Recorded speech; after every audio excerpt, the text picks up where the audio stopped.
श्री गुरु गौरांग जयती। पात्रता दीनता से आती है या दीनता से पात्रता?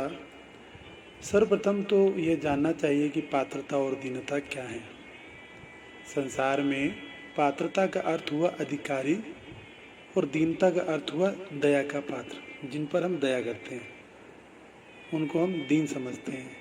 जिसके पास सांसारिक वस्तुओं का अभाव है उसे हम दीन समझते हैं।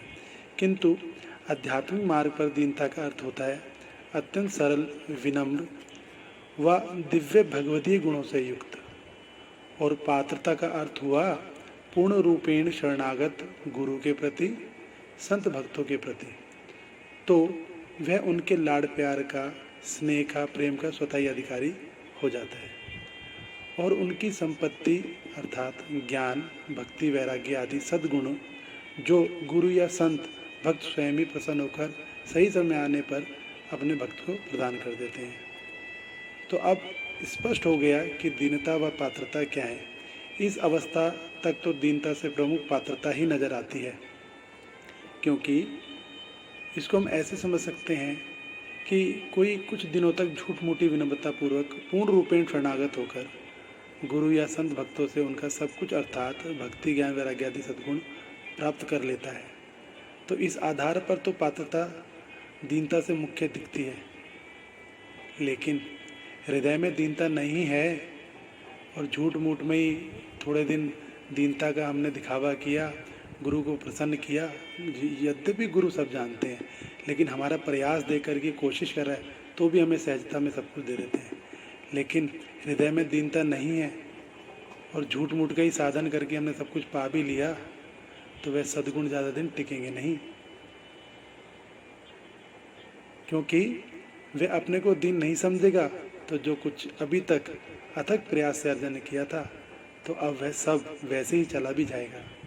क्योंकि दीनता का सही अर्थ यहाँ पर यह है कि अपना तो कुछ है नहीं, अर्थात मैं तो स्वयं दासानुदास हूँ या शायद दासानुदास भी नहीं हूँ। और तो और मेरे अंदर तो केवल विषयों का मल है, मैं तो साधु समाज में बैठने उठने लायक भी नहीं हूँ। वह अपना अपनपोक होकर केवल खुद को भगवान का, संतों का एक तुच्छ दास भी मानने में संकोच करते हैं। ऐसी दीनता भी है। ऐसे दीन भक्त जब भक्ति में अति सरल, विनम्र होकर गुरु भक्त शरणागत हो जीवन व्यतीत करते हैं और उद्देश्य केवल एकमात्र अपने हृदय में गुरु व भगवान को, भक्तों की प्रसन्नता को ही रखते हैं, तब उनकी यही दीनता भगवत धाम व भगवान के हृदय में निवास करने का अधिकार प्रदान करती है। पात्रता सदैव सद्गुणों के अधीन होती है, अर्थात जैसे जीव में गुण होंगे वैसी ही पात्रता बनेगी। अर्थात गुणों के आधार पर ही पात्रता परखी जाती है। या यूँ कह लें तो अति सरल होगा समझने में भी कि सद्गुणों से विहीन पात्रता का कोई स्थायी अस्तित्व है ही नहीं। भक्ति मार्ग पर ऐसा देखा जाता है कि हमारे संत भक्त या साक्षात हमारे स्वयं गुरुदेव बिना पात्रता निश्चित किए ही हम जैसे तुच्छ जीव जो कलिमल ग्रसित विमूढ़ हैं उनको भी अति सरलता व सहजता से स्वीकार कर अपना बना लेते हैं।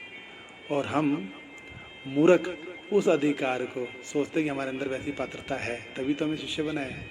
तो हम मूर्ख उस अधिकार को शाश्वत समझकर उन सद्गुणों का अर्जन करते ही नहीं हैं जिनकी हमें आवश्यकता है, जो गुरु हमें चाहते हैं देखना। प्रत्येक अधिकारी भक्त को अपने दोषों को देखकर उन्हें सद्या ही त्यागना प्रारंभ कर देना चाहिए और गुरु को और धोखा ना देकर अपने को अति दीन व सरल बन गुरु का दिल जीत लेना चाहिए। और ऐसा साधक जो ऐसे सद्गुणों से युक्त होता है उस पर तो भगवान भी रीझ जाते हैं और वह सब कुछ स्वतः ही प्रदान कर देते हैं जो हमारी सोच से भी परे है। विषय को लंबा नहीं करेंगे, निष्कर्ष ये निकलता है भैया कि पात्रता दीनता कभी प्रदान नहीं करती, अपितु दीनता ही पात्रता नियुक्त करती है। हरे कृष्णा। हमारा एक चैनल है पूज्य नरेश भैया, कृपया करके सभी उसको सब्सक्राइब करें।